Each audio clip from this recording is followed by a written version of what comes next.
उल्लू रात में इंसानों से कई गुना बेहतर कैसे देखता है? क्या आप जानते हैं, अगर इंसान को उल्लू जैसी आंखें मिल जाएं, तो वो अंधेरे में भी सब कुछ देख सकता है, आंखें और चांद।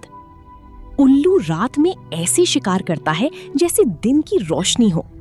लेकिन सवाल ये है, आखिर उसकी आंखों में ऐसा क्या खास है जो इंसानों में नहीं? उल्लू की आंखें आम परिंदों जैसी नहीं होती। इनकी आंखें बहुत बड़ी होती हैं और इनके अंदर लाइट सेंसिटिव सेल्स इंसानों से कई गुना ज्यादा होते हैं। इसी वजह से बहुत कम रोशनी भी उसकी आंख कैप्चर कर लेती है। इसके अलावा उल्लू अपनी गर्दन तकरीबन 270 डिग्री तक घुमा सकता है, क्योंकि उसके Owls स्केलेटल possess नेक superior night स्ट्रक्चर में vision compared खास to किस्म की humans. बोन्स और ब्लड Their वेसल्स eyes होती capture हैं, more जो उसे light, ये ताकत giving them a देती हैं। hunting advantage in the dark. सबसे हैरान This कुन is a बात, key biological उल्लू अपनी आंखें इंसानों की तरह हरकत नहीं दे सकता, इसीलिए वो पूरा सर घुमाकर इर्द गिर्द देखता है।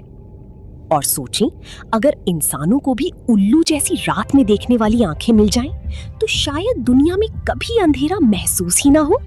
आसमान और जंगल